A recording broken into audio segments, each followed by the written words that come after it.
আসসালামু আলাইকুম ওরহমতুল্লাহি ওবারাকাতুহ। সম্মানিত ভাই বোনেরা, আপনারা যারা কাছ থেকে অথবা দূর থেকে আমাদের এই প্রোগ্রাম দেখছেন, আল্লাহর কাছে শুক্রিয়া যে আমাদেরকে আল্লাহ তৌফিক দিয়েছেন তাফসিরে যোগদান করার। আমি যেখান থেকে তাফসির করছি, এটা খুবই গরমের জায়গা।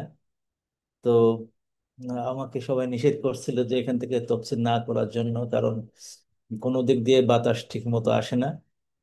তারপরেও যেহেতু আজকে আমাদের চেষ্টা করছে যে স্ট্রিমে যাওয়ার জন্য, সরাসরি লাইভে প্রোগ্রাম হচ্ছে ইউটিউবে এবং ফেসবুকে, আপনারা সেখান থেকে শেয়ার করতে পারবেন ইনশাআল্লাহ। প্লাস জুমে আমরা প্রোগ্রাম দিচ্ছি, তবে জুমে হয়তো খুব সুন্দর হবে না, তা আপনারা এটা কিছু মাইন্ড করবেন না ইনশাআল্লাহ। তো আমরা সূরা আল মুরসালাতের 1 থেকে 6 নম্বর আয়াত আগে পড়েছি, আগে আলোচনা হয়েছে। আজকে আমরা 8 থেকে 15 নম্বর আয়াত, 8 থেকে 15 নম্বর আয়াত আমরা বোঝার চেষ্টা করবো ইনশাআল্লাহ। কেন আল্লাহ তাআলা বলছেন, আউযু বিল্লাহি মিনাশ শাইতানির রাজীম, বিসমিল্লাহির রহমানির রহিম, ইন্নামা তুআদুনা লাওয়াকি' ফাইদান নুজুমু তুমিসাত وإذا السماء فرجت وإذا الجبال نسفت وإذا الرسل أقتت لأي يوم أجلت ليوم الفصل وما أدراك ما يوم الفصل ويل يومئذ للمكذبين। আমরা এই আয়াতগুলোতে আল্লাহ তাআলা যা বলছেন সেটাকে আমরা একটু বোঝার চেষ্টা করি প্রথম অনুবাদে। যে আল্লাহ, আমরা গত সপ্তাহে আলোচনা করেছিলাম যে ইন্নামা তু আদুনা, যা তোমাদেরকে ওয়াদা করা হয়েছে, লা ওয়াকিয়া, সেটা অবশ্যই আসবেই আসবেই। ফাইদান নুজুম তুমিসাত, যে কোন দিন এই ওয়াদা সমূহ আসবে। ফাইদান নুজুম ও তুমিসাত, যেদিন আহ, তারাগুলো নিষ্প্রভ হয়ে যাবে, আলোহীন হয়ে যাবে। ওয়াইদা সামা ও ফুরিজাত, এবং যখন আসমান যখন আহ, বিভিন্ন দীর্ণ বিদীর্ণ হবে, ভাগে বিভক্ত হবে। ফাইদাল জিবালু নুসিফাত, যখন আহ, আহ, পাহাড় এক জায়গা থেকে অন্য জায়গায় স্থানান্তরিত হবে। ওয়াইজার রসুলু উকিতাত, এবং রসুলগণকে তাদের সময় বেঁধে দেওয়া হবে অথবা সময়ে উপনীত করা হবে। লিয়াউমিন লিআইয়ি ইয়াউমিন উজ্জিলাত, যে সময়, যে আলাদা আলাদা করে দেওয়া হবে, যে দিনের জন্য এতদিন দেরি করা হয়েছে, যে দিনের জন্য এতদিন দেরি করা হয়েছে সেই দিনটা নির্ধারিত করে দেওয়া হবে।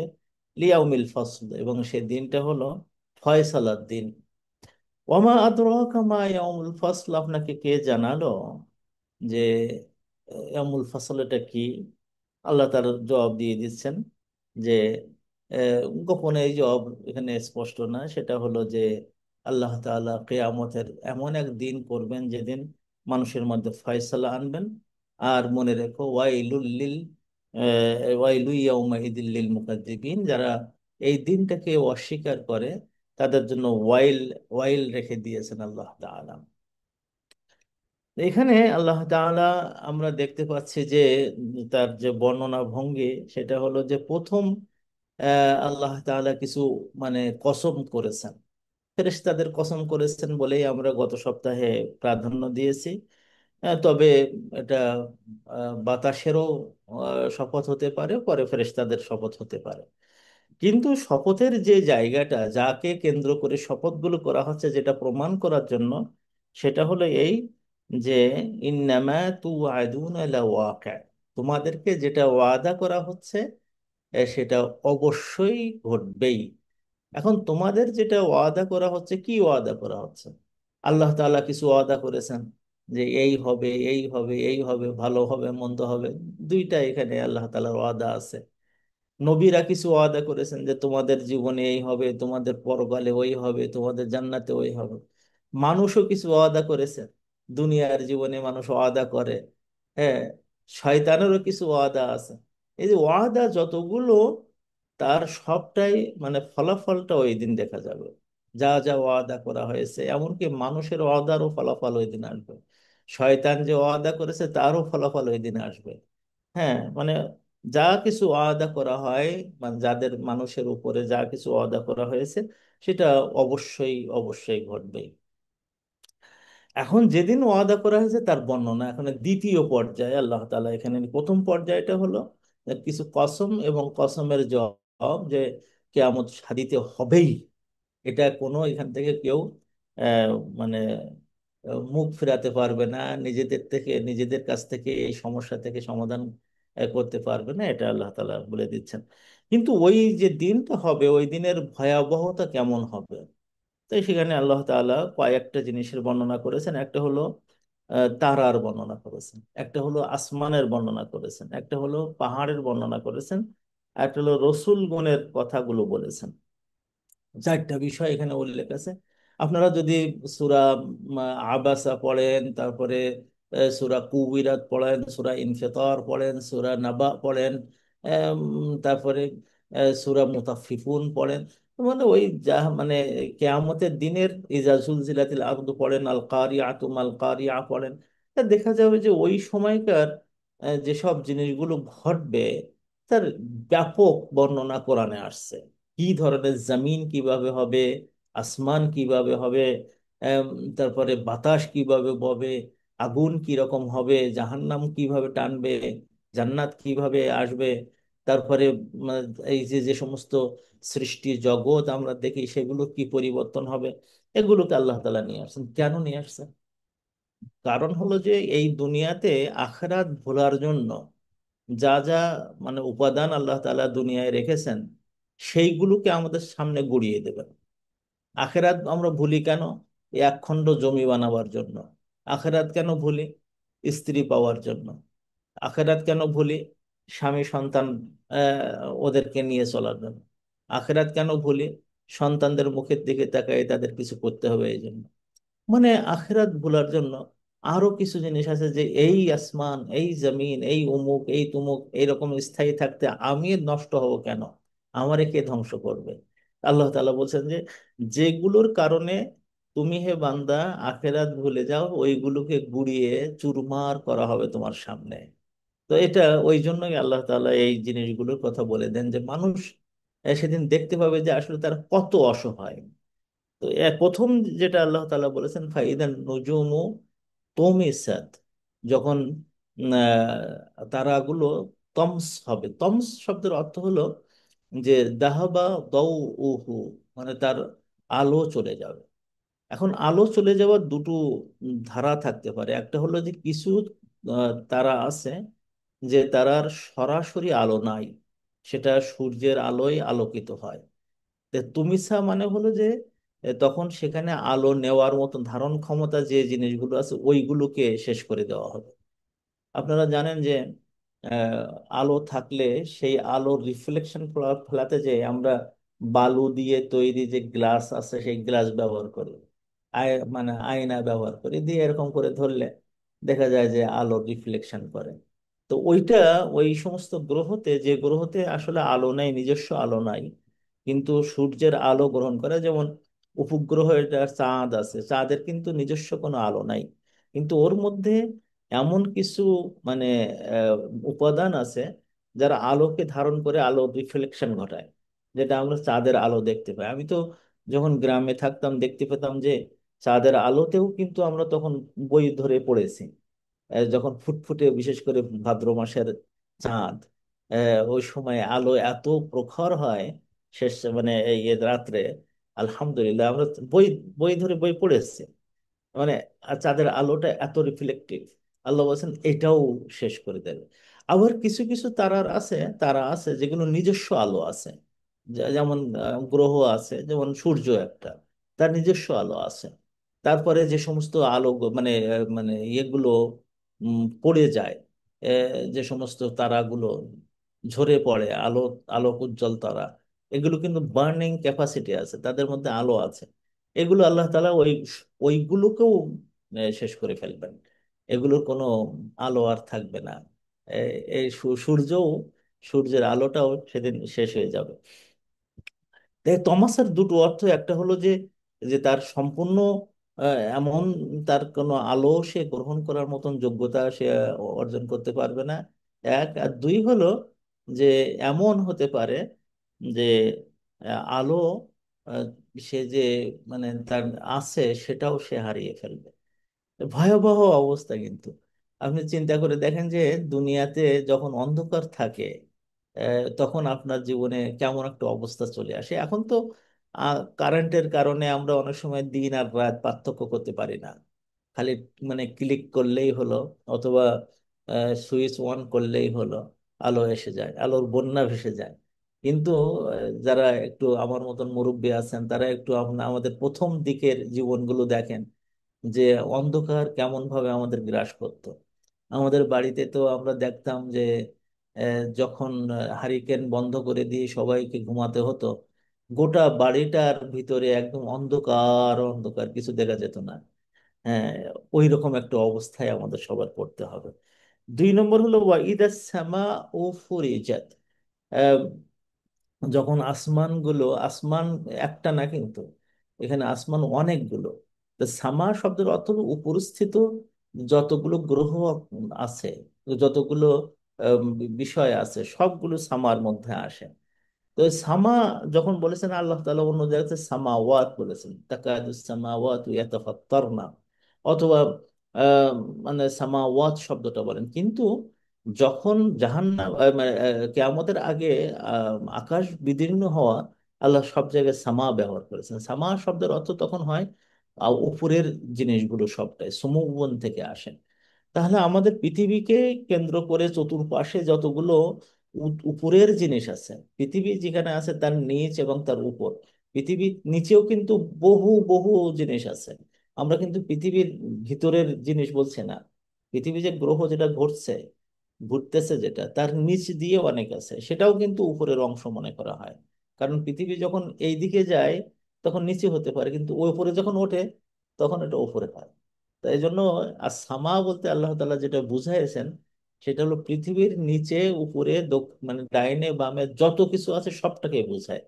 তো এখানে এই জিনিসগুলোকে আল্লাহ তাআলা বলছেন যে ফুরিজাত, এগুলোকে মানে ফার্জ করা হবে, মানে ভাঙা হবে। আহ, মানে ছোট ছোট মানে গর্ত করা হবে। এই একটা জিনিস কিন্তু মাথায় রাখা দরকার। যখন আল্লাহ তাআলা আসমানকে ধ্বংস করে দেবেন, ইজা সামা ফাতারাত, আল্লাহ তাআলা বলেছেন দীর্ণ বিদীর্ণ হয়ে, তাশাক্কাকুস সামাউ আছে, যে আসমান যখন দীর্ণ বিদীর্ণ হয়ে যাবে। আল্লাহ তাআলা যত শব্দগুলো ব্যবহার করেছেন আসমান সম্পর্কে সব দীর্ঘ বিদীর্ণ হয়ে যাওয়া। কিন্তু মানে সূরা নাবাতে এবং এই সূরাতে আল্লাহ তাআলা দুটো শব্দ ব্যবহার করেছেন। এখানে ফুরিজাত মানে গর্ত করা হবে, আর একটা হলো ফাকানাত আবওয়াবা।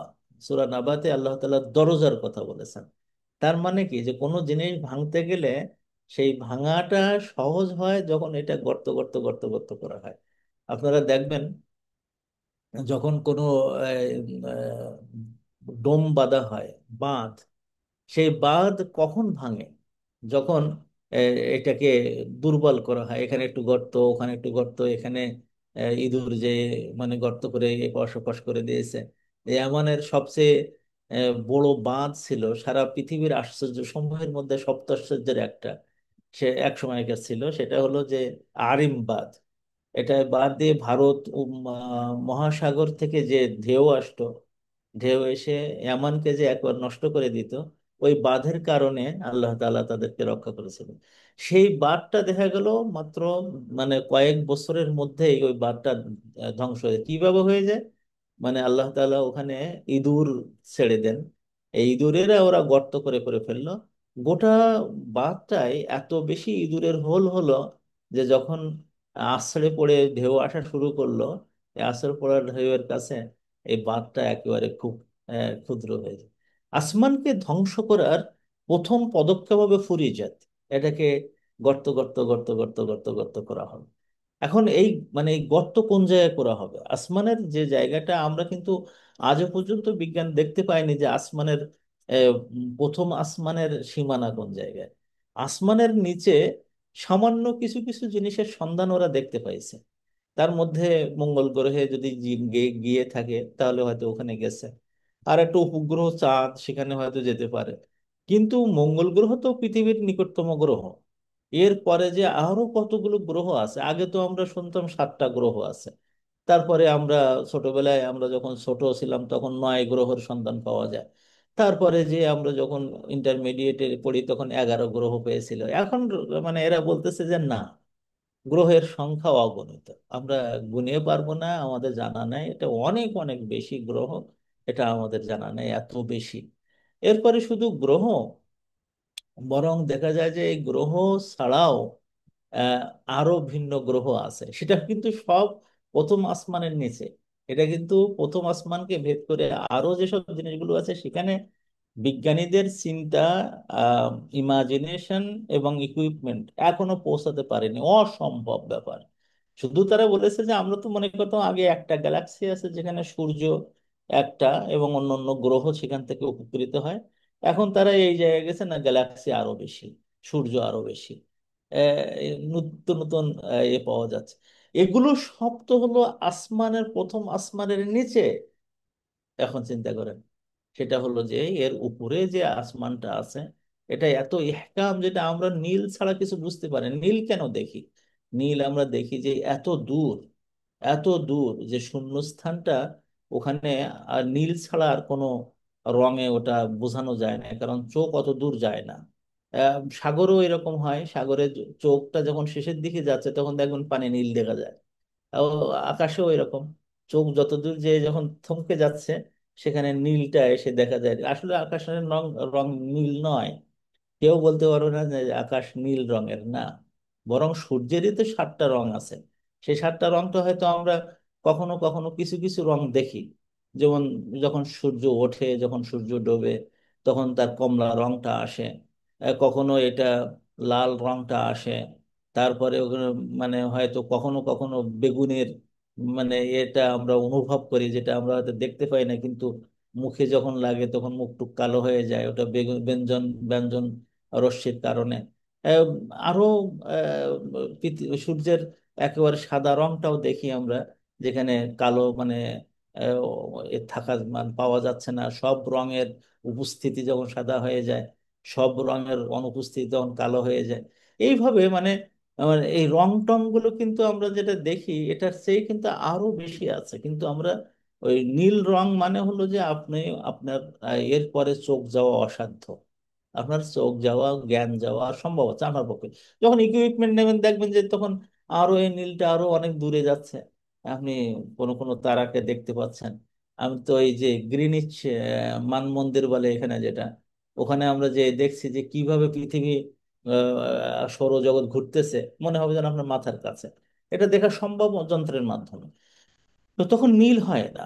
তো এই নীল আমাদের বলে দেয় যে তোমার চোখ কিন্তু এরপরে আর যে ধরতে পারছে না, এটা এরকম পর্যায়ে পৌঁছে যায়। যাই হোক, আমরা আল্লাহ তাআলা যেটা বলেছেন সেটা হলো যে যে আসমানগুলোকে তখন, আসমান সমূহকে তখন আহ, দরজা দরজা করা হবে, আহ, মানে ভেঙে ভেঙে দেওয়া হবে, গর্ত গর্ত করা হবে, যাতে করে এটাকে একেবারে শেষ করে দেওয়া হয়।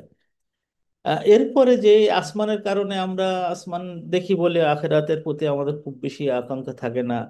এই যে তারা, গ্রহ তারা দেখে আমাদের মনে হয় যে ও, তাহলে এগুলো তো থাকবে, তার কারণে হয়তো আখিরাত নিয়ে চিন্তা আসতে নাও পারে। আল্লাহ তাআলা বলছেন যে এই যে তোমার পাহাড় দেখো, যে পাহাড়ের সাথে তোমার একটা বাড়ি হলে তুমি মনে করো যে ও, এ আর এই বাড়ি কিছু ধ্বংস করতে পারবে না, পাহাড়ের উপরে বাড়ি। আমরা এটা আগে আগে জানতাম না, তো পরে সৌদি আরবে যে দেখলাম, মদিনা ইউনিভার্সিটি যখন পড়ি, মদিনা ইউনিভার্সিটির পশ্চিম উত্তর পাশে ওখানে পাহাড়ের উপরে বিরাট বাড়ি। তো ওটা দেখার পরে মনে হলো যে মাশাআল্লাহ, এটা কেন? এই কারণ হলো এই যে পাহাড় কখনো কিছু ধ্বংস হবে না, কাজে এটা হচ্ছে স্থায়ী থাকবে, এরকম একটা অবস্থা থাকে। তার্কিদের প্রাসাদ ছিল মক্কা শরীফের জাবেলা আবু কুবাইসের ওই পাশে, সেখানে মানে পাহাড়ের উপরে বাড়ি। তারপরে জাবেল আবু আবু কুবাইস দখল করে নিয়েছে বর্তমান সরকার, ওখানে তাদের প্রাসাদ আছে। পাহাড়ের উপর এগুলো কেন করে?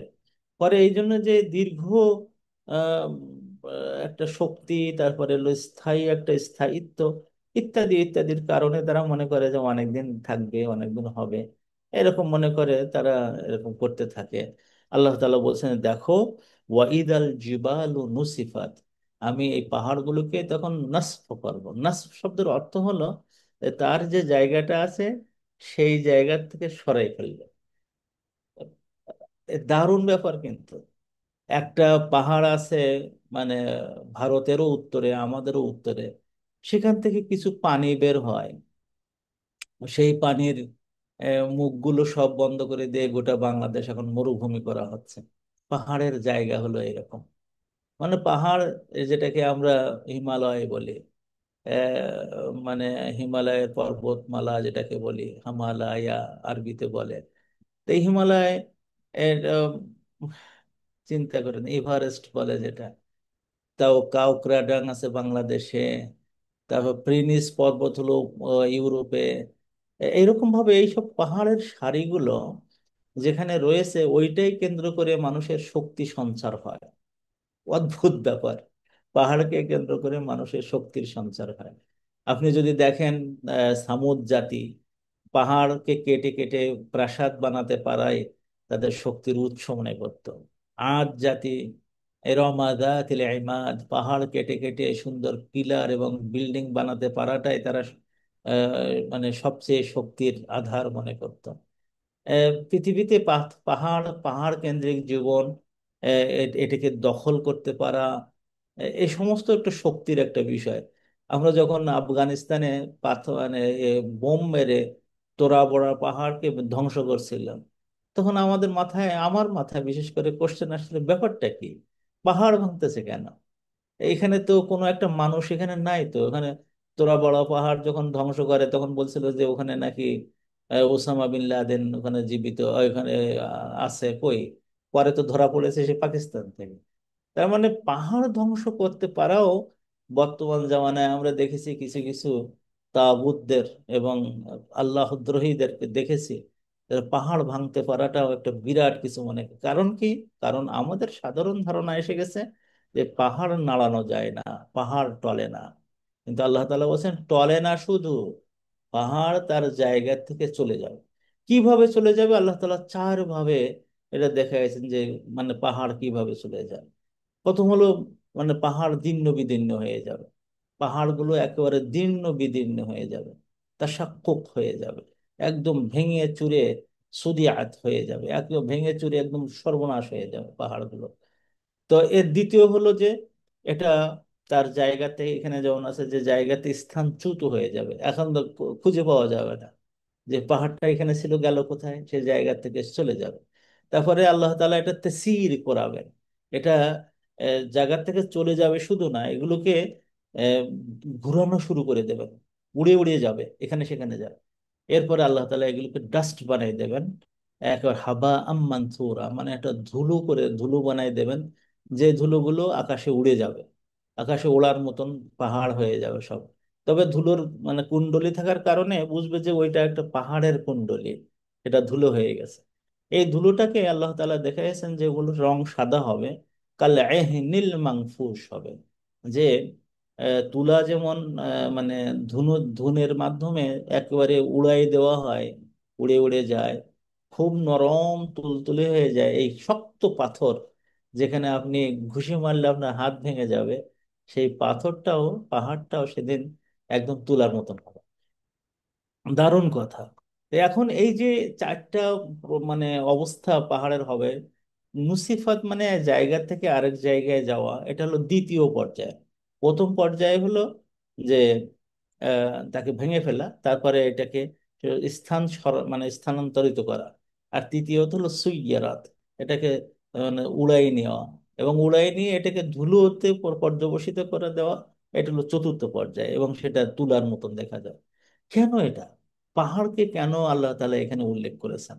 কারণ হলো, হে মানুষ, তুমি কে? তুমি আর কতটুকু? একটা ছোট্ট ভাইরাস তোমার ভিতরে আসলে তোমার ব্রিথিং কষ্ট হয়, তোমার মাথা ঘোরে, তুমি নড়তে পারো না, তুমি ছটফট ছটফট করো, একটা ছোট্ট একটা এতে এসে। আর তুমি বান্দা যখন আল্লাহর সাথে বিদ্রোহ করো, তখন তোমার মনে হুঁশ থাকে না, মনে হয় যেন কিছু একটা হয়ে গেছে। আল্লাহ তাআলা বলে, এই যে আসমান দেখতেছো, আসমানকেও কিন্তু একেবারে শেষ করে দেওয়া হবে। তো এটা আল্লাহ তাআলার পক্ষ থেকে আমাদের একটা সতর্ক বাণী এবং সাবধান বাণী।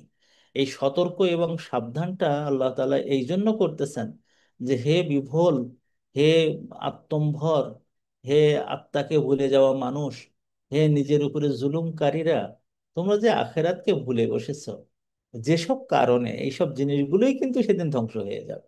এটা অদ্ভুত ব্যাপার। আল্লাহ তাআলা বলছেন যে আর একটা কাজ হবে, সেটা হলো ওয়াইদা রসুল ও ওক্কেতাত। এইটাকে দুই ভাবে কেরাআত করা হয়, এবং এই দুইটাই আল্লাহ রসুল সাল্লাল্লাহু আলাইহি ওয়াসাল্লাম এই দুই ভাবে পড়েছেন। একটা হলো ওয়াও দিয়ে ওক্কেতাত, ওক্কেতাত, আর একটা হলো ওক্কেতাত হামজা দিয়ে।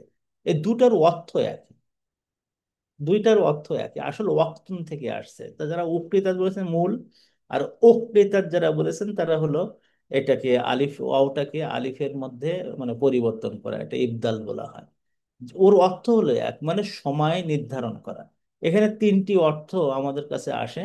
একটা হলো সময় নির্ধারণ করা, ওয়াইদা রসুল উক্রিতাত, রসুলদের সময় নির্ধারণ করা হবে। আর দুই নম্বর হলো যে তাবলিগ, মানে তাবলিগ ও শাইইন ইলা ওয়াক্তিন, কোন জিনিসকে সময়ে পৌঁছে দেওয়া, মানে রসুলদেরকে সর্বশেষ সময়ে পৌঁছে দেওয়া। এই একটা অর্থ হবে।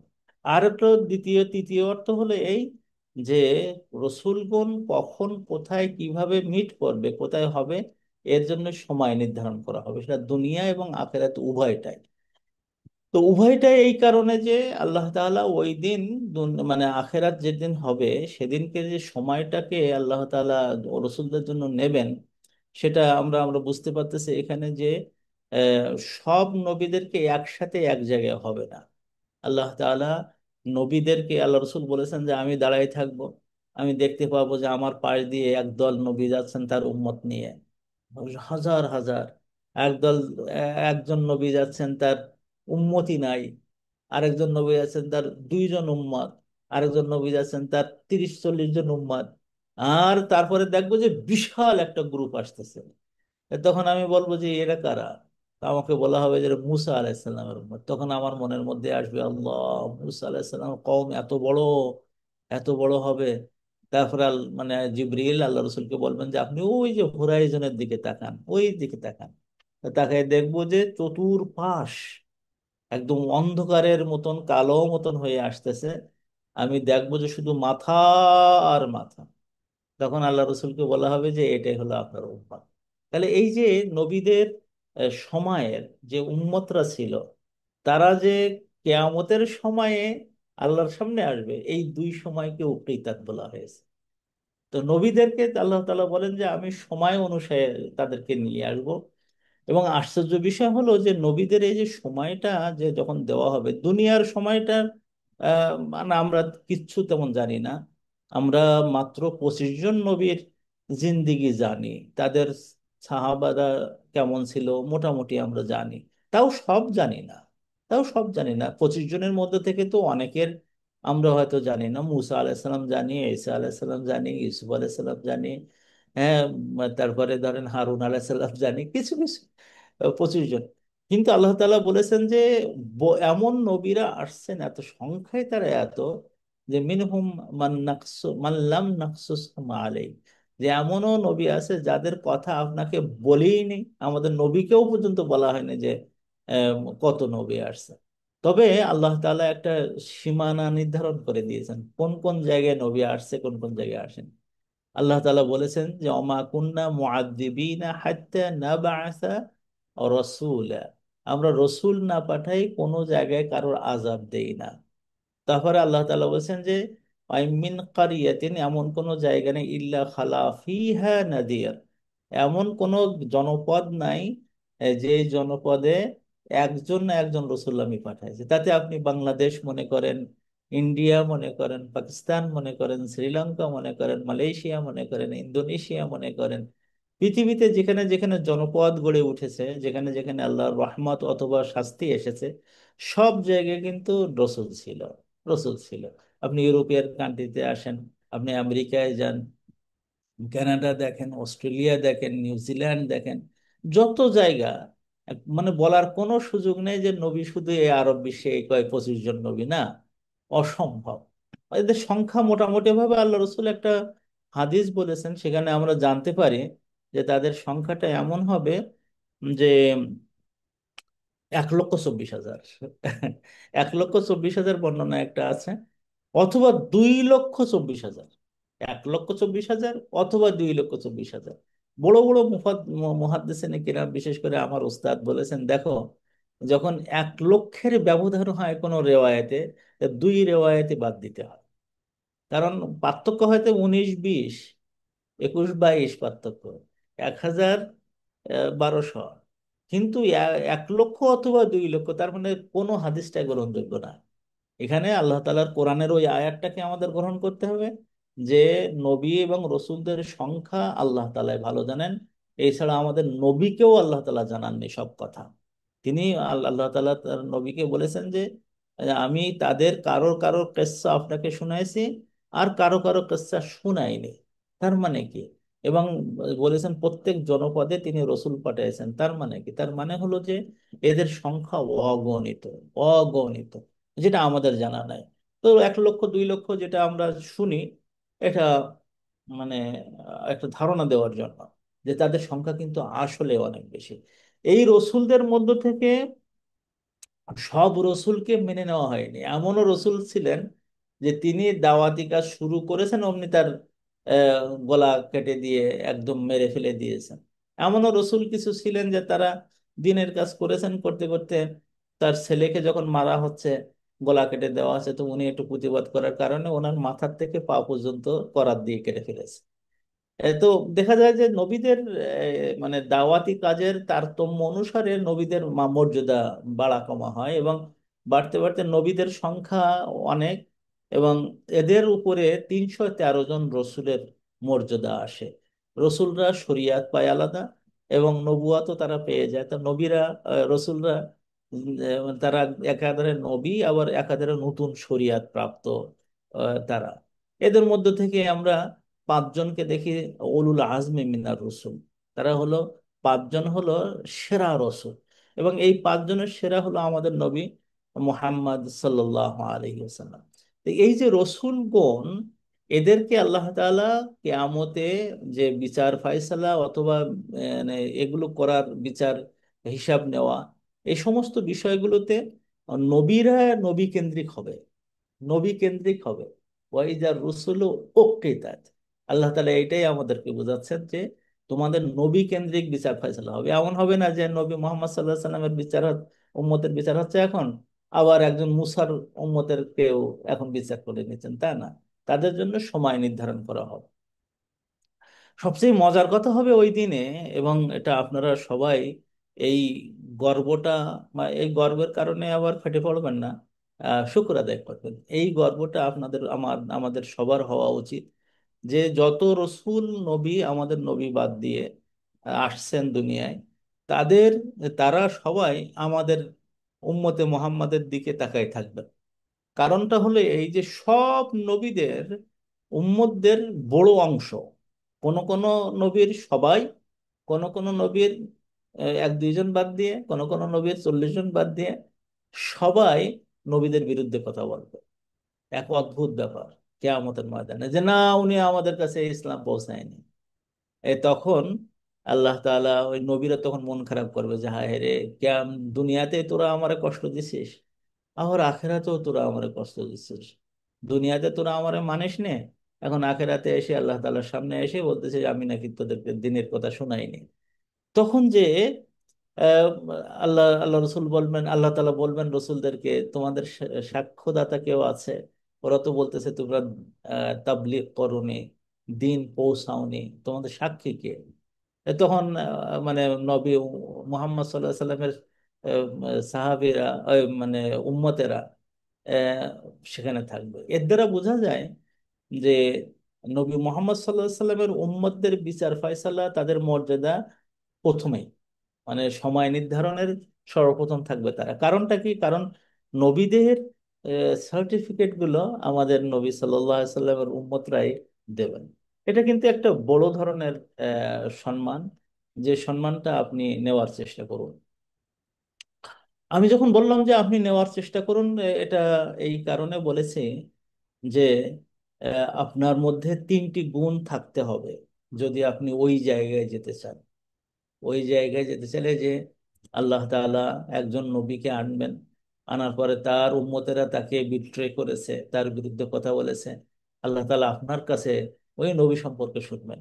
তার মধ্যে প্রথম হলো যে জিনিসটা, সেটা হলো এই: সব নবীকে ভালোবাসা এবং তাদের কাউকে লা নুফাররিকু বাইনা আহাদিম মিনহুম, তাদের মধ্যে এই বড় ওই ছোট, একে আমি মানি না ওকে আমি মানি না, এ লোক ভালো ছিল না ও লোক ভালো ছিল, এইরকম কাজটা আমরা করব না। তাদের সবাইকে সমানভাবে ভালোবাসবো। হ্যাঁ, নবী মোহাম্মদ সাল্লাহ সাল্লামকে আমরা বেশি ভালোবাসবো এই কারণে যে আমাদের প্রিয়তম, কিন্তু আহ, ভালোবাসাটা সবার সাথে থাকবে। ইব্রাহিম আলাইসাল্লামকে আমরা ভালোবাসি, মুসা আলাহিসাল্লামকে আমরা ভালোবাসি, ঈসা আলাহিসাল্লামকে আমরা ভালোবাসি।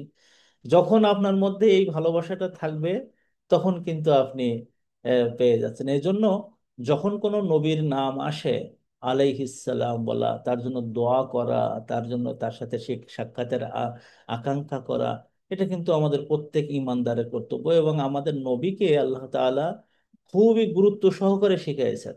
তাকে মেয়েরাজের রাত্রে কাছে নিয়ে তাকে যে জিনিসগুলো সরাসরি আল্লাহর মুখ দিয়ে, শব্দ দিয়ে আল্লাহ রসুলকে শিখাইয়েছেন, তার মধ্যে ওই সূরা বাকারার শেষের দুই আয়াত। আল্লাহ রসুল নিজে আল্লাহ রসুলের আল্লাহ তাআলার কাছে শুনেছেন এই দুই আয়াত। আপনি চিন্তা করেন যে আল্লাহ তাআলার কাছ থেকে সরাসরি শোনা আয়াত কিন্তু এই দুটো। সেখানে এটা আছে যে আমরা নবীদেরকে আমরা ভালোবাসবো এবং তাদেরকে আলাদা আলাদা করব না।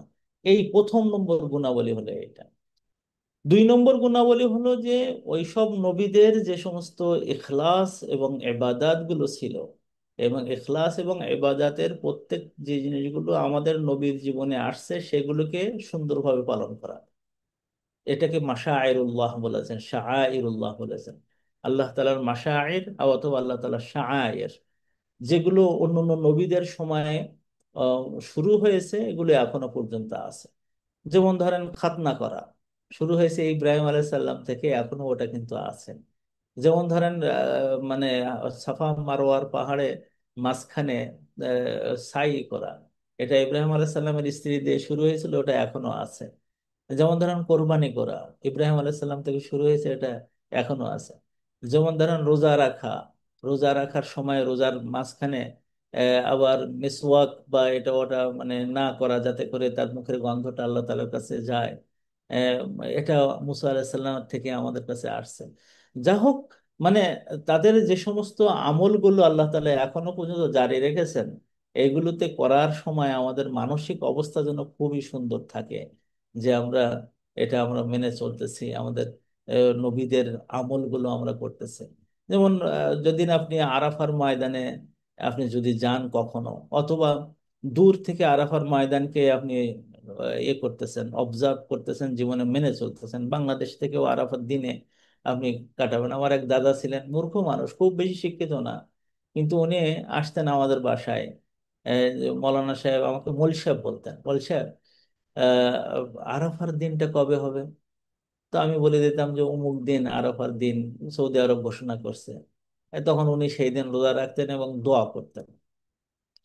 তো ওই যখন দোয়া করবেন, তখন যদি আপনার মাথায় থাকে যে আল্লাহ রসুলের বক্তব্য, যে শুধু আমি না, আমার আগের সমস্ত নবী, শুধু আমি না, আমার আগের সমস্ত নবী এই দিনে যে দোয়া পড়েছেন, লা ইলাহা ইল্লাল্লাহ ওয়াহদাহু লা শারীকা লাহ, লাহুল মুলকু ওয়া লাহুল হামদু ওয়া হুয়া আলা কুল্লি শাইইন কাদির, অথবা তার সাথে ইউহয়ী ওয়া ইউমীত।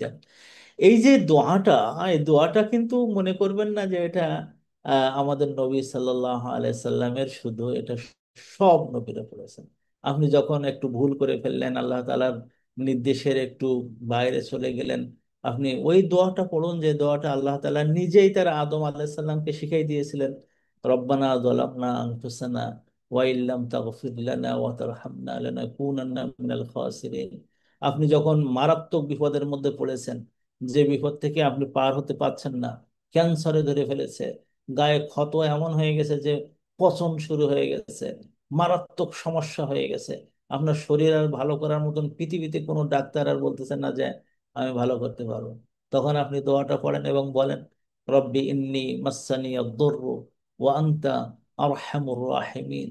পড়ুন, পড়ুন। সন্তান হচ্ছে না, সন্তান হচ্ছে না, আপনার সন্তান ও হয় না, 1 বছর, 2 বছর, 5 বছর, 10 বছর যেতে যেতে আপনার বয়স 70-80 বছর হয়ে গেছে, তাও তা কি হয়েছে? পড়তে থাকুন দোয়া, রব্বি লা তাযারনি ফারদা ওয়া আনতা খায়রুল ওয়ারিসিন। জাকারিয়া আলাইহিস সালাম যে দোয়াটা পড়েছিলেন সেই দোয়াটা পড়েন। এখন এই নবীদেরকে যদি আপনি এই পর্যায়ে নিতে পারেন আপনার জীবনের সাথে, তাদেরকে যদি আপনি যুক্ত হয়ে যান, তো ওয়া ইযার রুসুলু উকিতাত, তাদের যখন এক জায়গায় নিয়ে আসা হবে, তখন এই রসুলের সাথে আপনার সম্পর্ক, আইয়ুব আলাইহিস সালাম, আল্লাহ আমি তোমাকে ভালোবাসি, আইয়ুব আলাইহিস সালাম। হ্যাঁ, তার জন্য আপনার চোখ পানি বের হবে, আপনি তাকে আপনি পাচ্ছেন কাছে, আপনি মুসা আলাহিসাল্লামকে পাচ্ছেন কাছে। এমনকি আল্লাহ তাআলা আপনার কাছে শুনে নিচ্ছেন, বলো তো আইয়ুব কি তার কওমদের কাছে ইসলাম পৌঁছেছিল কিনা? আপনি বলছেন হ্যাঁ আল্লাহ, পৌঁছেছে। তো এই একটা জায়গায় এই মানে দ্বিতীয় যে জায়গাটা আপনার মানে হওয়া দরকার।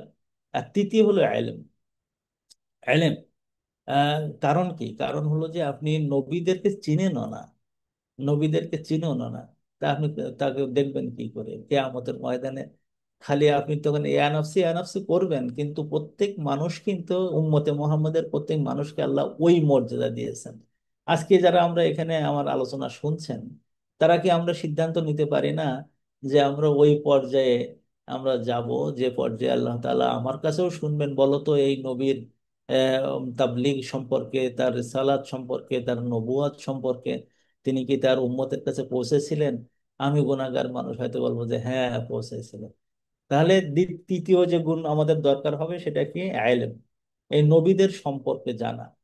আজকে সবচেয়ে দুঃখের জায়গাটা হলো এই, যে 25 জন নবীর নাম যদি আমি জিজ্ঞেস করি, বলেন তো ভাই, কোরআন শরীফে 25 জন নবীর নাম উল্লেখ করা হয়েছে, তারা কারা? যদি বলা হয় বলেন তো এমন একটা সূরা যে সূরায় পরপর 3টি আয়াতে আল্লাহ তাআলা সব নবীদের নামটা নিয়ে আসছেন, কোন সূরা? জানি না, জানি না। আশ্চর্যজনক ভাবে জানি না। আর যাও জানি সেসব তো এত বাজে বাজে গল্প মুখস্থ করা।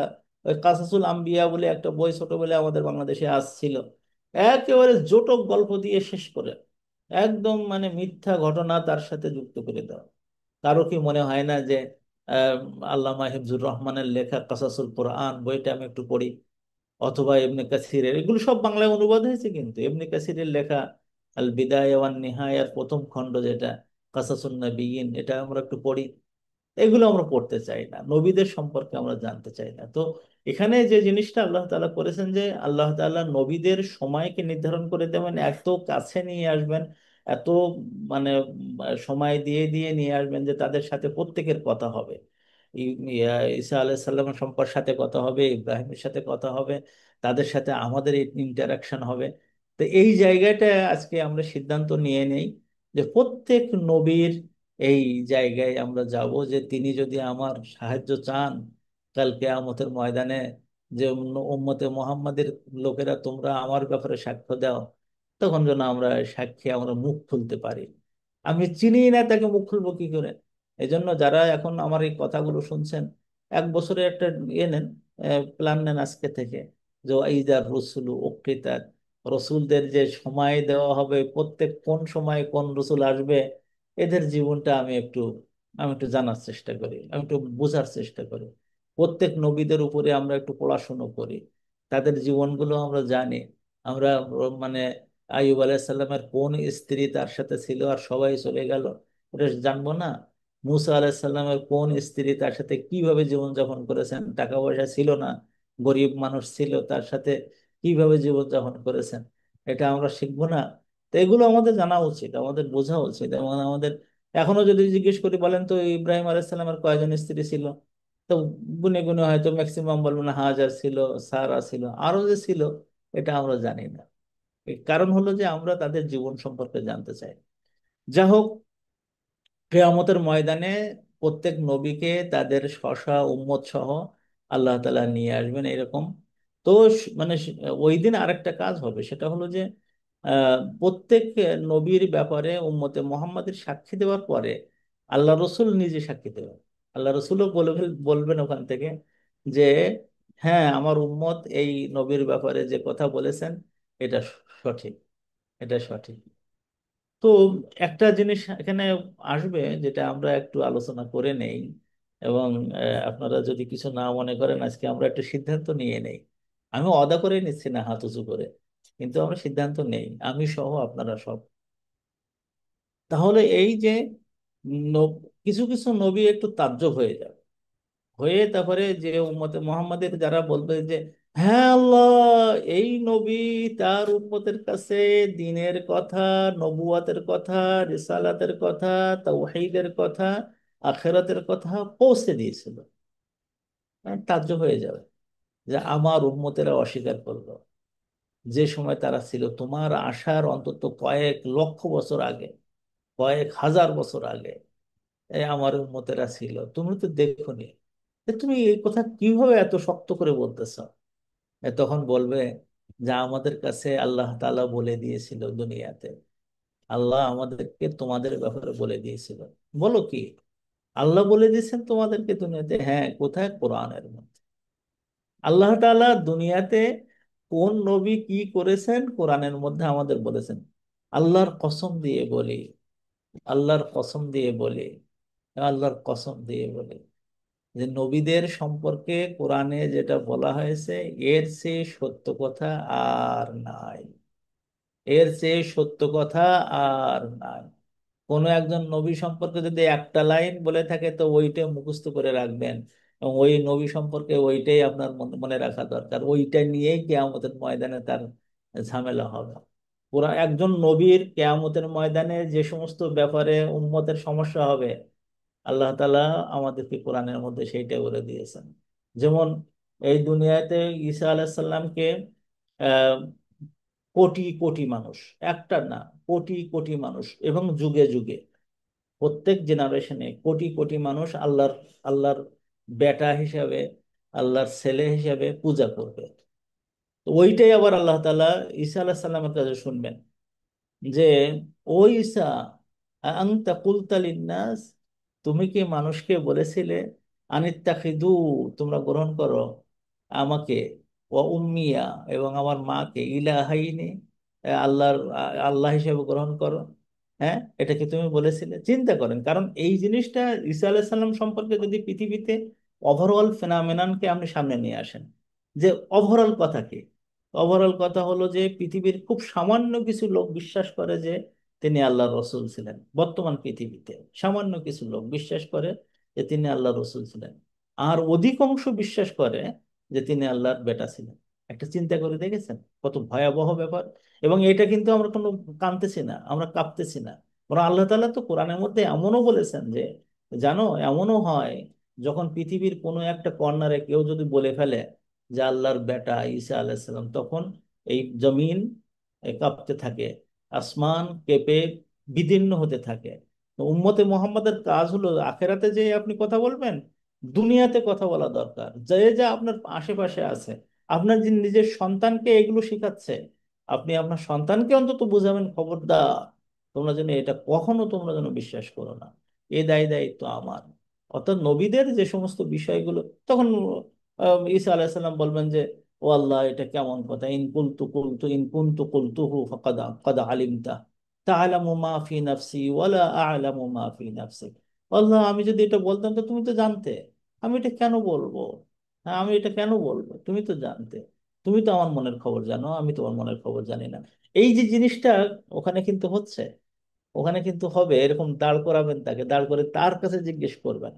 এখানে একজন মেয়েকে, জীবন্ত মেয়ে মেরে ফেলা হয়, জীবন্ত মেয়ে, মেয়েদেরকে মেরে ফেলা, এটা যেন একটা মনে করা হয় যেন সামাজিক নীতি, ওকে মেরে ফেলা হবে, মারা হবে, ওকে যা ইচ্ছা তাই করা হবে, এটা যেন একটা সামাজিক রীতি হয়ে গেছে।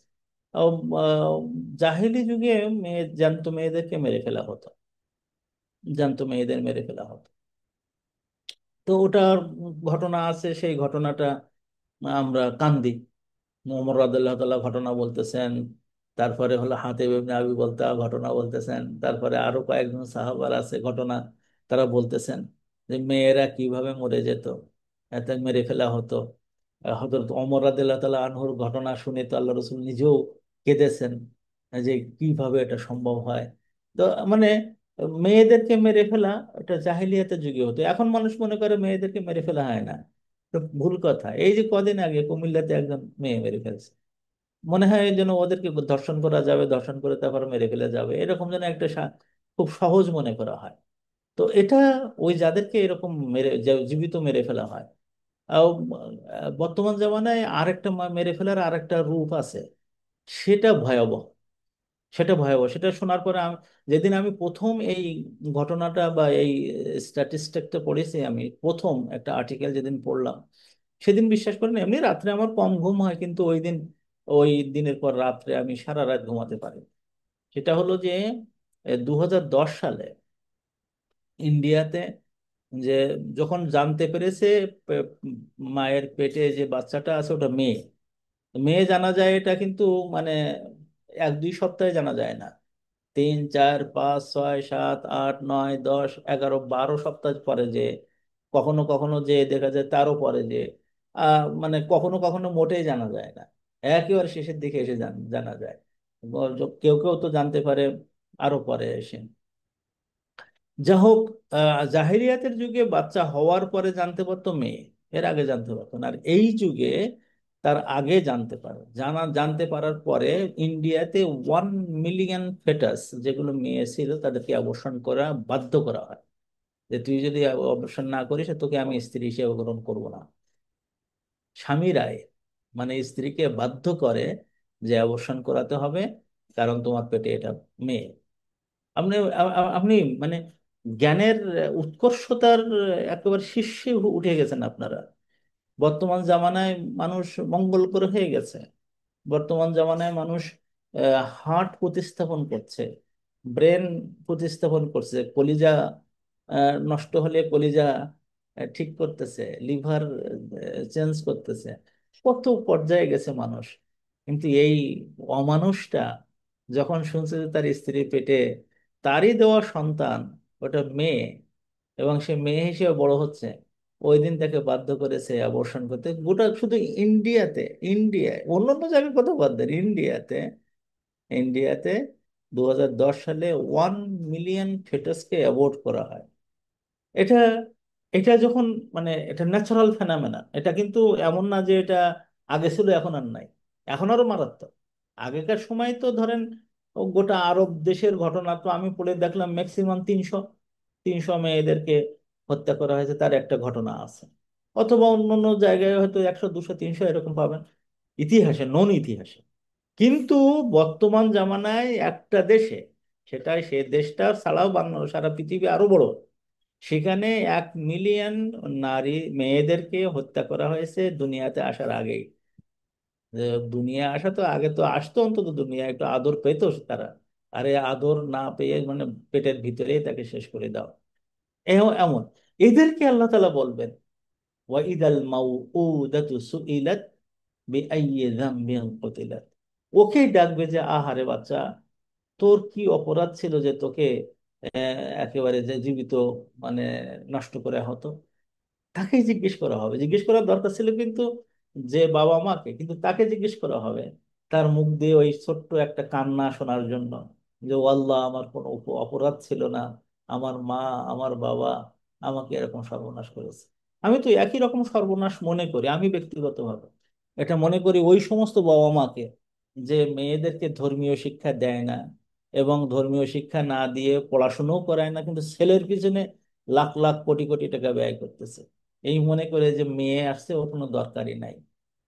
বহু ছেলে মানে বাবা মাকে আমি জানি, আমার এই বয়সে আমি দেখেছি লক্ষ লক্ষ বাবা মা, যারা এই মেয়েদেরকে কিন্তু ওই ধরনের মানে মৃত্যু তারা করাই দিচ্ছে।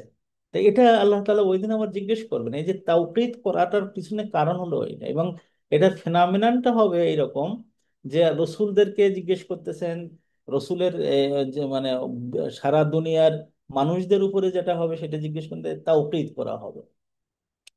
তো এখন মানে তাওকীদ করা বা সময়টা নির্ধারণ করা এবং এই সময় অনুযায়ী এই কাজগুলো করার পিছনে মূল কারণ কি?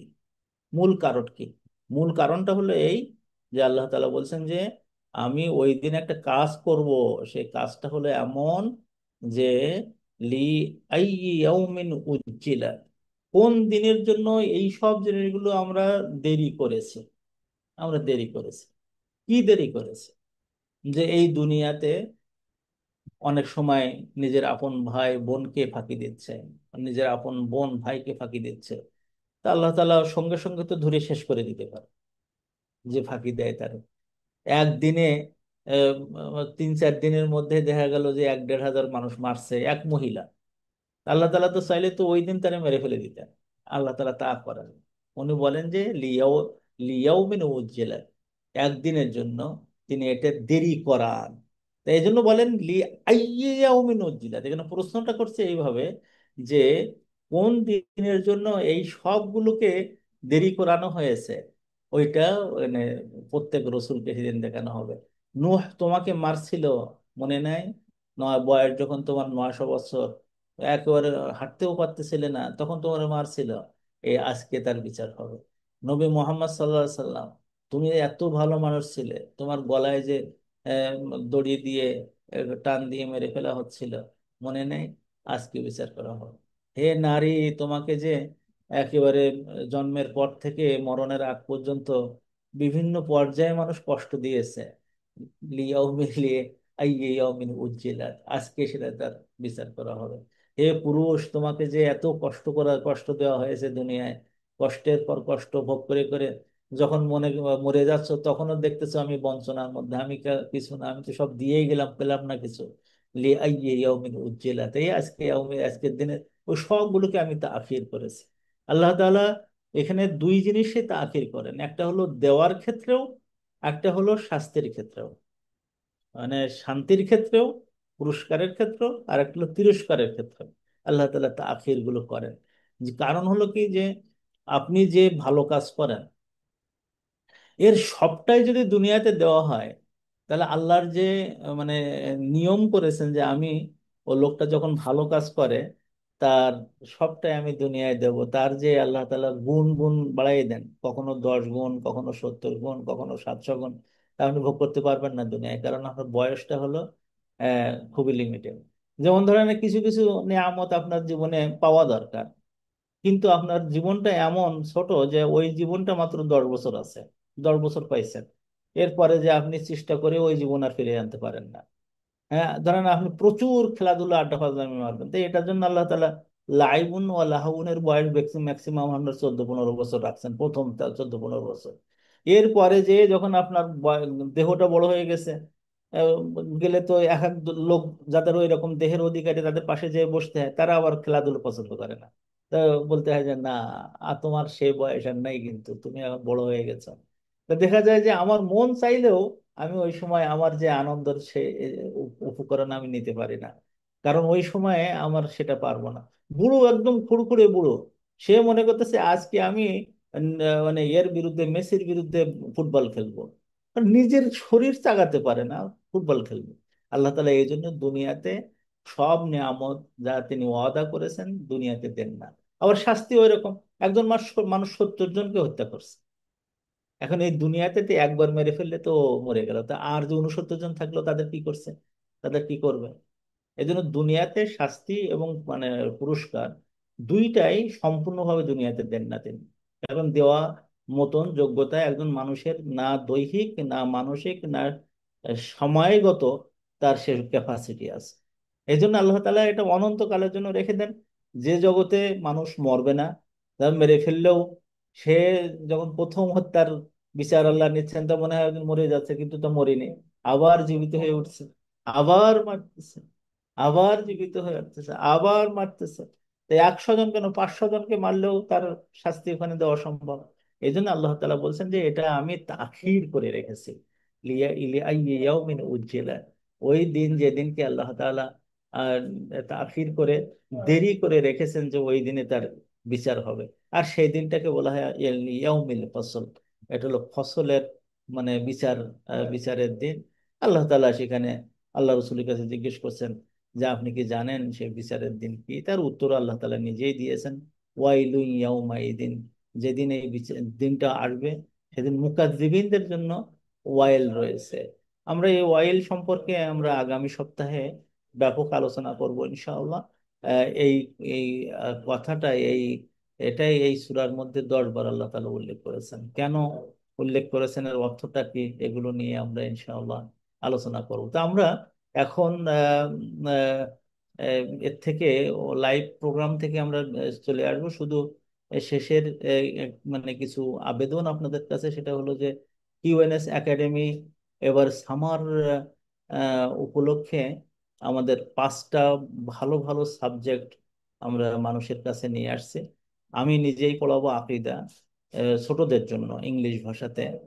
গতবার দেখলাম যে মানে ছাত্রছাত্রীরা এত উপকৃত হয়েছে যে অল্প সময়ের মধ্যে সব শিখে ফেলছিল, আলহামদুলিল্লাহ।